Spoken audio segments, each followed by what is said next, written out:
Olá, você está escutando o podcast Cura, Arte e Criatividade, feito especialmente por mim, Paty Diniz, para fazer você, eu, nos religarmos à essência criadora, criativa e curativa do fazer arte. Olá, muito feliz de estar nesse episódio, mais um episódio aqui do podcast, e a gente vai continuar o estudo do livro Medo, de Thich Nhat Hanh, entrando no capítulo 6, Dádiva do Destemor. A gente vai conhecer um pouquinho o que é esse destemor que Thich fala tanto, que trouxe aí para a gente em outros momentos aqui do podcast, nesse estudo, e também no item intoxicantes. O que será que a gente está se intoxicando diariamente? Do que será que a gente está se colocando em veneno, né? Nos envenenando rotineiramente? Fica aqui comigo para a gente poder descobrir logo, logo. Vamos lá!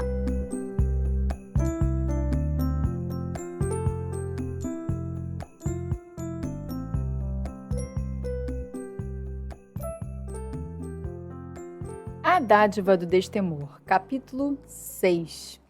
Viemos passo a passo até aqui, chegamos aqui nesse precioso capítulo 6, que dentro do livro, ele para mim é um marco, né? Ele vem aí trazer para a gente um aterramento sobre o que a gente está fazendo aqui, né? Você se propôs a estar comigo aqui, lendo o livro, que eu recomendo muitíssimo de você comprá-lo, ter contigo na cabeceira, nesses momentos em que a gente está vivenciando, né? Depois aí de 2020, a gente está vivenciando momentos que exigem de nós muito mais, né? Um esforço muito maior do que é aquele da nossa batalha do dia a dia, de trazer a comida, a segurança para a nossa casa, cuidar dos nossos. Ele exige de nós esse esforço de conquistarmos internamente uma força da qual a gente não é treinado, da qual a gente não é estimulado no nosso exterior. E por isso, aqui, eu abri esse espaço da gente ir junto com o Thich, esse grandioso ser que já se encontra em outro plano, mas que traz nas suas obras a sua presença radiante. Por isso que eu me encontrei com ele e estou aqui compartilhando contigo esse passo a passo. Mas o passo a passo, você imagina, como eu já falei de outras vezes, ele passeando com a gente, caminhando como ele sempre gostou de fazer, e ensinava que o passo, né, o contato do pé no chão, e em outros episódios eu falei que ele disse que essa era a maior dádiva, né, o maior milagre, é pisar na terra. Então, esse passo que a gente dá no chão, ele é meditativo, ele é de presença, ele é de tomar essa força interna. E essa força interna é esse destemor, que para muitos é uma fraqueza. Olha que coisa mais, ou algo impossível, algo fantasioso, algo que é só para alguns. E ele vem aqui dizer que não. O destemor é para todos nós. Ele inicia o capítulo falando o seguinte: se alguém que você ama estiver diante da morte, pode ser que esta pessoa esteja com muito medo. Se quiser ser capaz de ajudar seu amigo, você tem que aprender a cultivar o seu próprio destemor.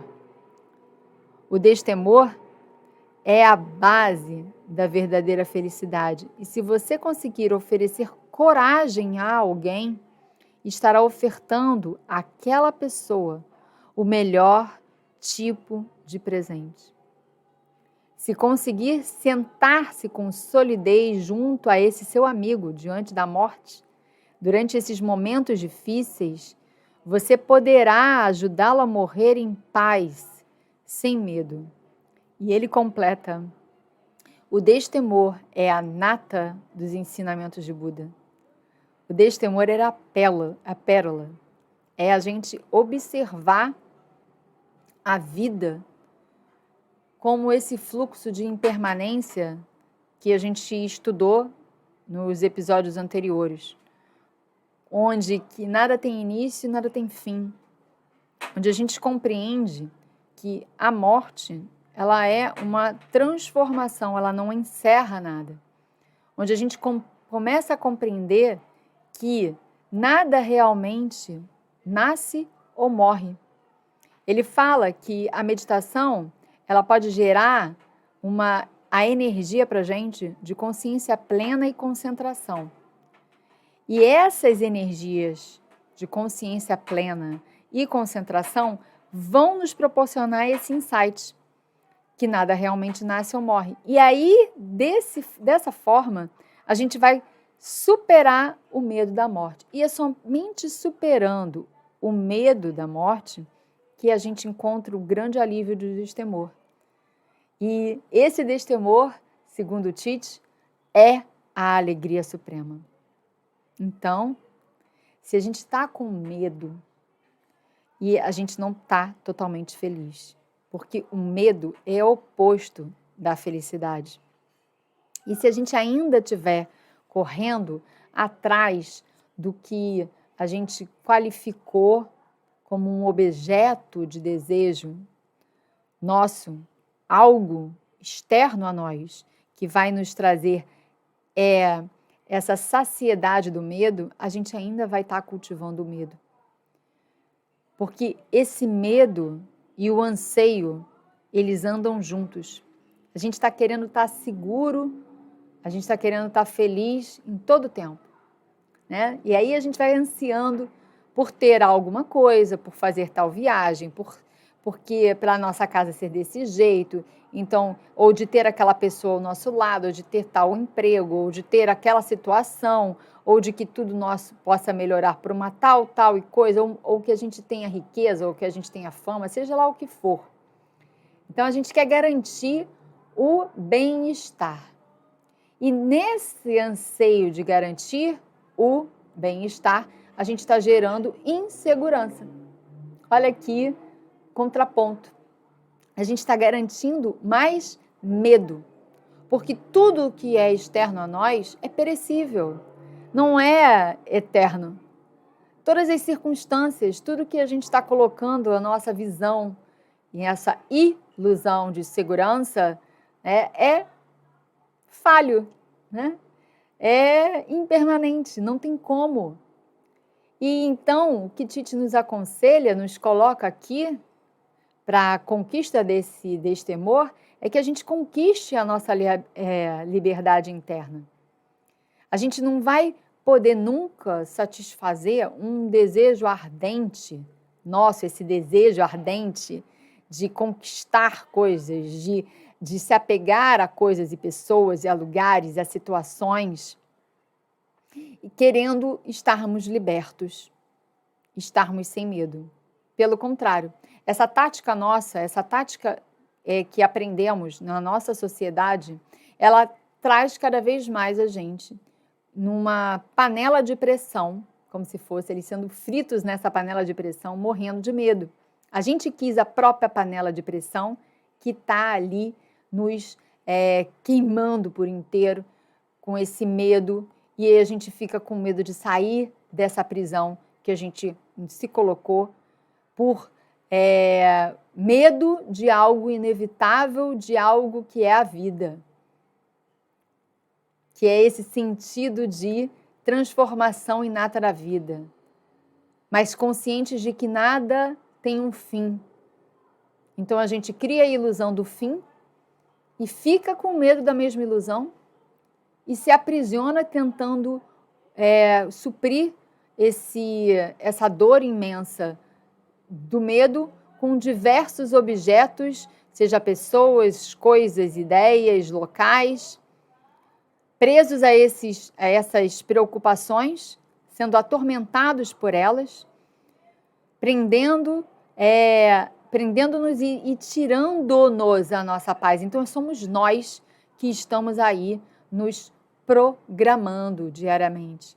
E ele convida a gente, se você parar de correr atrás do objeto do seu anseio, seja pessoa, coisa ou ideia, o seu medo se dissipará. Sem medo, você pode estar tranquilo, com o corpo e a mente em paz. Você não está atormentado por preocupações e, de fato, tem menos acidentes. Você está livre. E então você pode perguntar, como eu me perguntei aqui, então eu não vou ansiar nada? Quer dizer, eu não vou viver a vida sem anseio nenhum? Não é isso que ele quer dizer. Porque essa é a grande desculpinha que a gente dá, né? Então, poxa, não, isso aí não é... Como é que eu vou viver minha vida sem ansiar nada, sem melhorar minha casa, sem desejar olhar para outros lugares, sem amar minha família, sem ter as minhas preocupações? Não é isso que Tite quer dizer. O que ele está colocando a gente aqui é nisso que você coloca a sua confiança da vida? É nisso que você apega como uma verdade? São nessas coisas, nas pessoas, nas situações?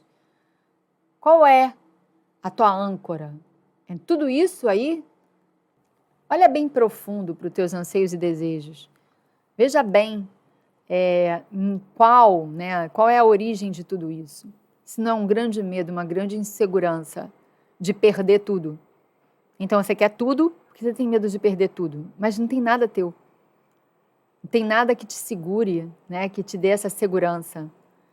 O que te dá a segurança é justamente ser testemunha dessa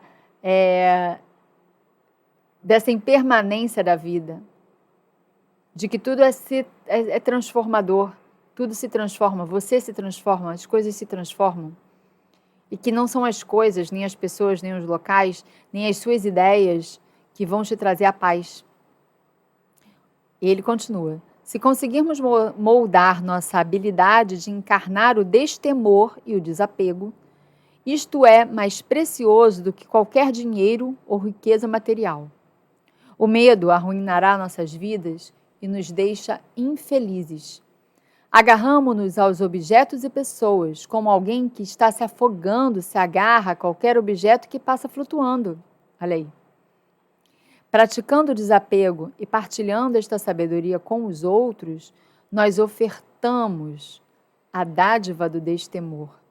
Isso aqui eu frisei bastante, porque ofertar a dádiva do destemor quer dizer, ofertar a dádiva do destemor é quando eu vivencio ele, quando eu sou o destemor, eu oferto, eu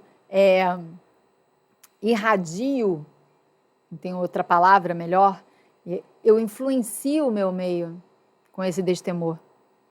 Eu sou aquela fortaleza da historinha que ele contou lá no início, essa solidez para alguém que ainda não conquistou, né? Não se atentou a isso. E ele fala, tudo é impermanente. Este momento passa, o objeto do nosso anseio vai embora, mas podemos saber que a felicidade é sempre possível, porque ela não está nesses objetos. A felicidade ela não está nesses apegos, nessa máscara de medo que a gente colocou para a gente. E a gente vem se iludindo dia a dia. E aí, mais adiante, aqui ele começa a enumerar vários hábitos, condutas que a gente tem, vai contando historinhas pelo capítulo todo, mostrando o que nos prende a isso. E o que nos está prendendo também ao medo, hábitos que nos prendem ao medo. E um deles, que eu vou falar ainda agora aqui nesse episódio, para depois a gente ir falando nos próximos dos demais, é os intoxicantes, que eles chamam. Nós não queremos o nosso medo, nem a nossa raiva, nem a nossa dor. Ninguém quer isso. Se a gente for perguntar para nós mesmos, a gente vai falar que não. A gente não quer medo, a gente não quer raiva, a gente não quer dor. Mas a gente, então, o que a gente faz? A gente começa a reprimir, né? Enchendo as nossas vidas com todos os objetos fornecidos, que ele chama aqui da civilização moderna. Então, a gente quer encobrir tudo isso, não quer olhar de frente, lembrando que nos passos anteriores, ele falou que o medo tem que ser olhado de frente. A gente tem que olhar, tem que se atestar, tem que testemunhar que tem o medo. Tem que olhar e reconhecer que tem, para a gente poder transformar ele. Não encobrir, E ele fala que o que a gente faz, que ele está chamando aqui de intoxicantes, é essa nossa tentativa de encobrir todo momento, de nos anestesiar, de nos envenenar a todo momento, e ignorando completamente que a raiva, o medo e a dor, ele existe. E aí a gente vai consumindo todos esses objetos modernos, ele bota aqui internet, jogos, filmes, música, todos itens que contêm toxinas que só servem para aumentar nossa doença e medo. Então ele começa a dar uma aclarada aqui na gente, é muito rápido. O sacode dela daqui é muito rápido. Suponha que você assistiu 1 hora de televisão. Parece ser pouco, mas você sabe que pode conter violência, medo e venenos naquele programinha de 1 hora que você está, né, naquela série, né, naquele feed das redes sociais. Aí você pratica isso, ignorando que está se intoxicando diariamente. Né? Você pensa que está conseguindo algum alívio, porque o teu propósito é relaxar, aí você vai consumir o conteúdo, não te relaxa, pelo contrário, vai te dar mais ansiedade, vai te dar mais melancolia, às vezes provocando até estados, ajudando a provocar estados depressivos. Enquanto você acha que está se divertindo, você está impulsionando, levando para as profundezas da sua consciência ainda mais elementos de dor e sofrimento. E aí você vai alimentando blocos de dor nas profundezas do seu ser, que vão ficando cada vez maiores. Ele diz, nós nos intoxicamos com aquilo que consumimos diariamente. O que a gente consome? Essa é a pergunta dele para a gente aqui. O que você está consumindo diariamente? Eu sei que a gente se preocupa com a alimentação, já chegamos nesse testemunho de que o que a gente se alimenta, mas não é só o que a gente se alimenta fisicamente, o que a gente está se alimentando, e aqui eu vou ampliar quais são as nossas conversas, o que a gente busca, o que a gente tem afinidade. A gente está aí vivenciando calamidades no mundo como um todo. Mas será que a gente consegue promover uma ajuda? A gente entrando ali, vasculhando essas informações ao ponto de chegar a comentar numa fofoquice, né? Com pesares e não parar de falar isso o tempo inteiro. Será que é isso que é a nossa contribuição no mundo, tanto para a gente quanto para o outro? Não é melhor a gente agir em prol?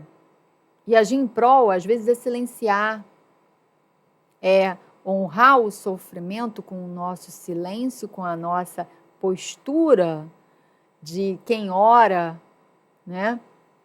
E com as nossas mãos agindo em benefício daqueles que estão ali precisando. Já que a gente pode sim distribuir o que a gente tem.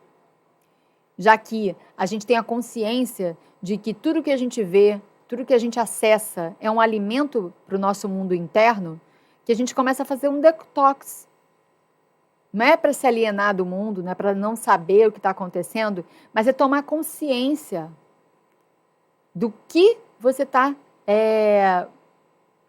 se abastecendo, do que você está se abastecendo e multiplicando.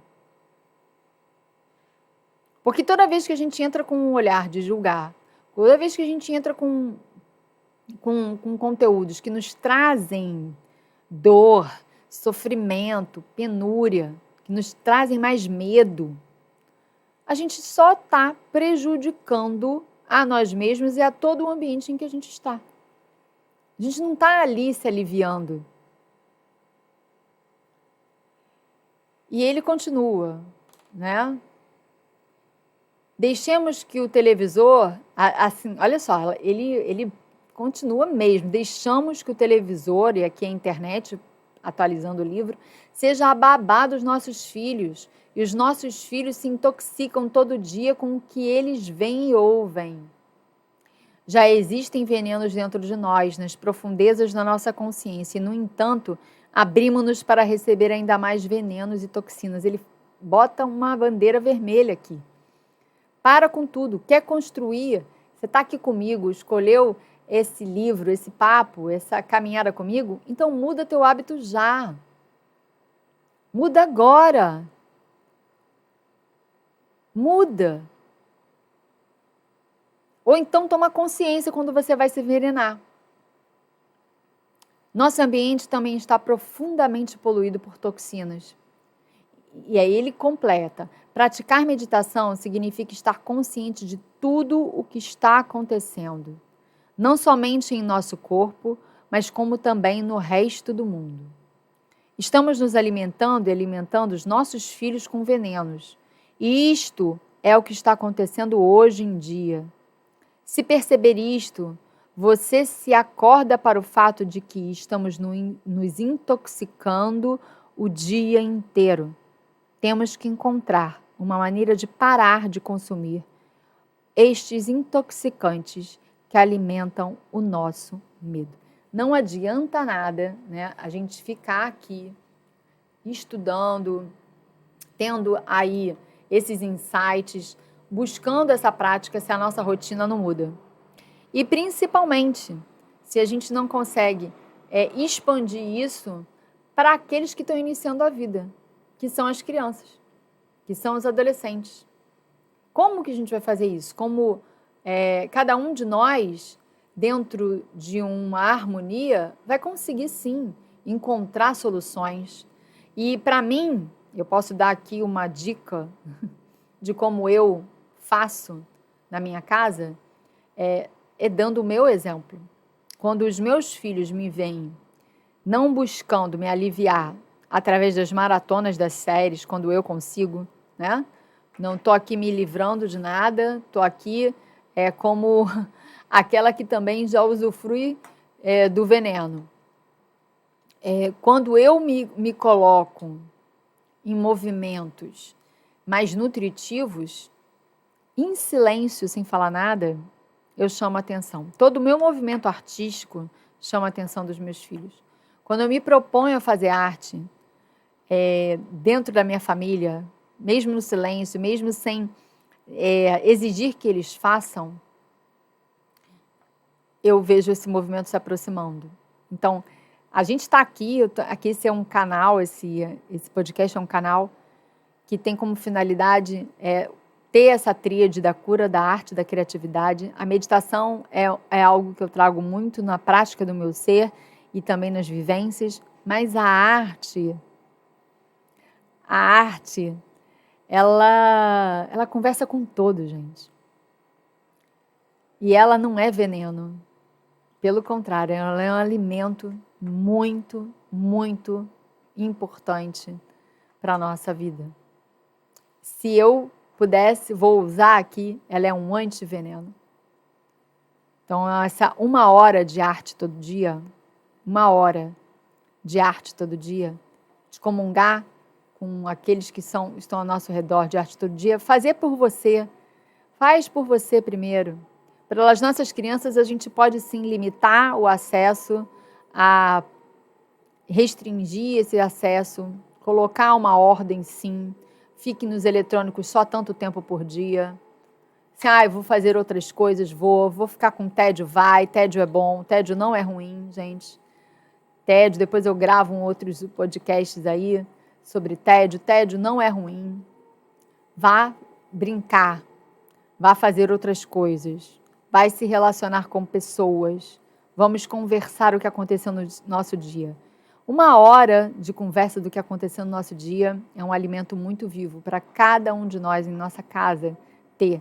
Vamos inventar um jantar diferente, vamos fazer alguma coisa diferente. Sei que está todo mundo muito cansado, mas como o Titi falou, não é nos intoxicando que a gente vai conseguir descansar e relaxar. Porque o descanso e o relaxamento não vêm das toxinas, né? Vem desse detox. Eu gravei aqui também o exercício 2 do livro de Titi. Te convido para depois desse podcast, se você tiver um tempinho, são pouquinhos minutos, fazer esse exercício número 2, de respiração, que Titi ensina No finalzinho do livro dele são vários exercícios e ao longo do estudo que a gente vai tendo aqui, eu vou gravando esses exercícios de respiração que ele ensina para que a gente tenha mais consciência, e eu acho que a gente pode ir aos poucos incluindo ele no nosso dia, não tem mistério nenhum, é apenas estar em contato com a sua respiração. Então eu te convido depois a buscar aqui nos episódios o exercício 2, está logo depois desse episódio aqui, e você fazer essa prática, lá que a gente falou de tanta coisa, revirou tanto conteúdo interno, que a gente possa ter um centramento, que a gente possa ter coerência, que a gente possa ter harmonia, compaixão, que a gente traga compaixão conosco. Claro que a gente vem com hábitos e hábitos de anos e anos, e nesse frenesi. Então, use a compaixão, mas vá mudando aos poucos. Vá se desintoxicando. Vá mudando a sua visão pouco a pouco. Tenha paciência. Cultive essa paciência. O mais importante é você cultivar essa paciência dentro de você, mas agir. Ir mudando. Deixa 1 horinha aqui, meia horinha lá e vai aumentando o tempo, né? Desse detox. A gente se vê no nosso próximo episódio. Muito obrigada por estar comigo aqui. Todos os links e todas as vivências estão aqui na descrição do podcast. Um beijo e até o próximo.